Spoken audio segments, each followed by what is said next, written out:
ఒక బైబిల్ పండితుడు ఈ విధంగా అన్నాడండి, ఈ లోకము కావాలి మరియు పరలోక రాజ్యం కూడా కావాలి అని కోరుకోవడం అమాయకత్వం. కారణం ఏంటంటే అది అసాధ్యమండి.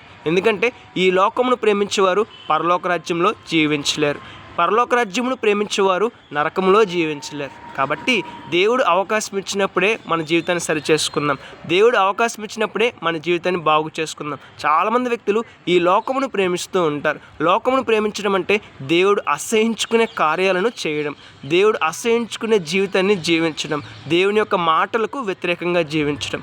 ఎవరైతే దేవుని యొక్క మాటలకు వ్యతిరేకంగా జీవిస్తారో, పాపము చేత తమ హృదయాన్ని తమ జీవితాన్ని నింపుకుంటారో వారు రేపటి దినాన మరణము సమీపించాక శ్రేష్టమైన పరలోక రాజ్యంలో జీవించలేరు.